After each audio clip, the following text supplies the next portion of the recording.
Hukum acara perdata adalah aturan yang mengatur bagaimana sebuah perkara perdata diproses di pengadilan. Mulai dari cara mengajukan gugatan, menentukan pengadilan yang berwenang, proses persidangan, pembuktian, sampai putusan hakim dan pelaksanaannya. Di Indonesia, memahami hukum acara perdata penting untuk seluruh kalangan, karena setiap orang berpotensi berhadapan dengan persoalan hukum, baik soal kontrak, warisan, sengketa keluarga, ataupun perjanjian yang tidak berjalan sesuai kesepakatan. Tanpa pemahaman dasar, seseorang bisa mudah salah langkah, salah prosedur, bahkan kehilangan hak yang seharusnya bisa diperjuangkan. Lalu bagaimana cara menghadapinya? Pertama, pahami bahwa setiap sengketa harus mengikuti prosedur resmi. Dokumen harus lengkap, bukti harus jelas, dan kronologi harus tertata. Kedua, pelajari tahapan persidangan, mulai dari gugatan, jawaban, replik, duplik, hingga pembuktian. Ketiga, jangan ragu meminta pendampingan dari advokat atau lembaga bantuan hukum agar setiap langkah sesuai aturan. Dengan memahami hukum acara perdata, masyarakat bisa lebih siap, lebih tenang, dan tidak lagi merasa buta ketika berurusan dengan pengadilan. Dan sekarang, ini dia penjelasannya.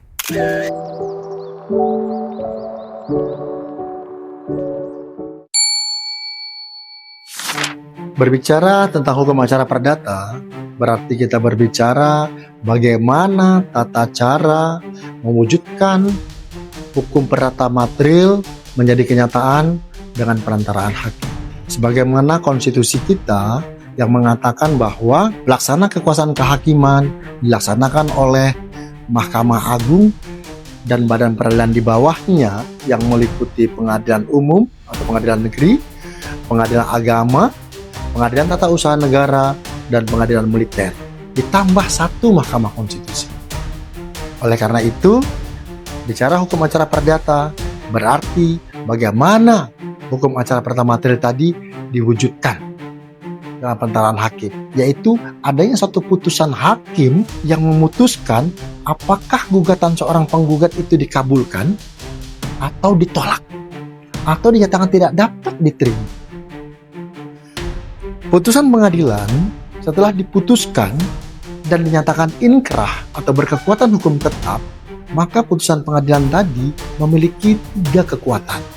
Yang pertama, memiliki kekuatan eksekutorial. Kenapa memiliki kekuatan eksekutorial? Karena setiap putusan pengadilan itu ada irah-irahnya atau ada kepala putusannya yang berbunyi demi keadilan berdasarkan ketuhanan yang Maha Esa. Kata-kata demi keadilan berdasarkan ketuhanan yang Maha Esa tadi, itulah yang memiliki kekuatan eksekutorial. Artinya suatu kekuatan yang bisa dipaksakan pelaksanaannya. Yang kedua, kekuatan daripada putusan pengadilan, dia memiliki kekuatan pembuktian. Putusan pengadilan adalah suatu akta otentik yang berarti memiliki kekuatan pembuktian yang sempurna. Yang ketiga, putusan pengadilan memiliki kekuatan mengikat para pihak yang ada di dalam. Sebelum masuk ke dalam putusan, proses acara perdata dimulai dengan diajukannya suatu gugatan oleh penggugat kepada tergugat di pengadilan negeri. Setelah diajukan gugatan, maka diberikan kesempatan kepada penggugat untuk mengajukan jawaban. Demikian seterusnya tahapan-tahapan yang terjadi dalam proses beracara di pengadilan. Setelah gugatan, jawaban, replik, duplik, kemudian bukti-bukti, bukti surat, saksi, bahkan saksi ahli, kemudian mengajukan kesimpulan, dan terakhir baru putusan. Jadi itulah tahapannya dalam suatu proses acara perdata. Nah, buku hukum acara perdata yang kami tulis ini tentu saja kami bisa katakan berbeda dengan hukum acara perdata yang sudah ada sebelumnya. Karena apa? Karena dalam buku hukum acara perdata ini yang kami tulis ini, di sini pada saat pertama kali membaca buku ini, pembaca telah tahu, telah ditunjukkan apa tujuan daripada mempelajari buku hukum acara perdata ini. Setelah membaca bukunya, di setiap babnya selalu kami sajikan yang namanya kesimpulan dari setiap bab yang kami tulis. Setelah itu, ada beberapa contoh-contoh soal, baik contoh soal berupa esai maupun pilihan ganda, ditambah dengan contoh-contoh kasus. Sehingga kami harapkan setelah membaca buku kami ini, langsung tahu ya, apa tujuan mempelajarinya, kemudian bagaimana menjawab soal-soal pertanyaannya.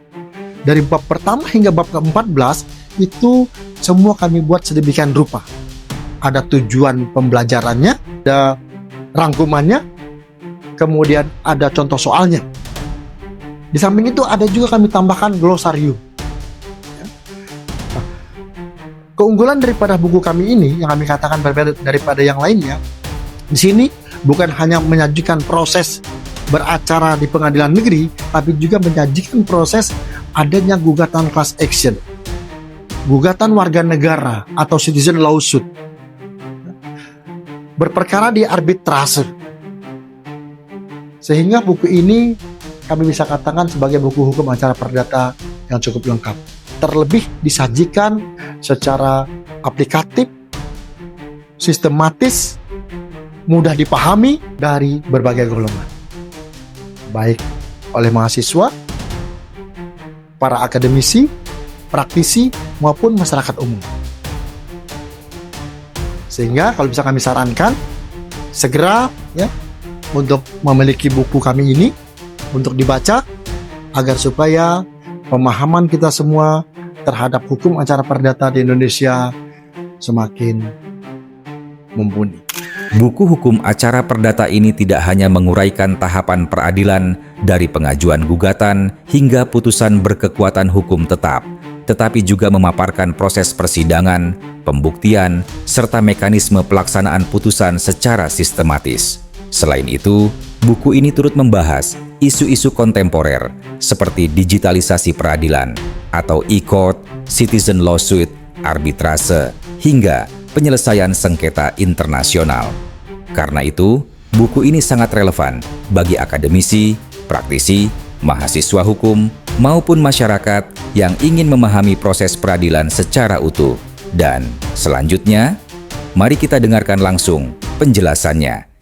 Buku hukum acara perdata ini disusun tidak hanya mengulas tentang proses peradilan perdata, seperti pengajuan gugatan, penentuan kompetensi pengadilan, kemudian proses persidangan, mulai dari pembacaan gugatan, jawaban, replik, duplik, kemudian pengajukan keterangan bukti-bukti, kemudian pengajuan saksi-saksi hingga keterangan ahli, sampai kepada kesimpulan dan putusan hakim, hingga pelaksanaan putusan hakim apabila proses peradilannya sudah sampai pada putusan inkrah.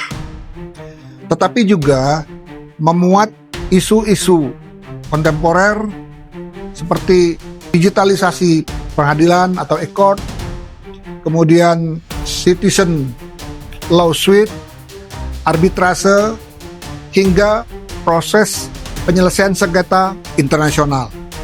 Kami sangat menyarankan kepada akademisi, praktisi hukum, para mahasiswa hukum, ataupun yang lain-lainnya yang tertarik dengan hukum, khususnya hukum acara perdata. Karena hukum acara perdata ini bagi siapa saja yang membacanya, masyarakat luas pun perlu mempelajari buku ini agar mereka paham tentang bagaimana proses peradilan. Jadi di sini diajarkan tentang bagaimana proses peradilan secara lengkap dan komprehensif. Sehingga sangat kami sarankan penting untuk memiliki buku hukum acara perdata ini. Bagi yang berminat terhadap buku ini, dapat dibeli di toko buku Gramedia atau Gramedia online, juga di marketplace, serta dapat menghubungi penerbit dan penulis.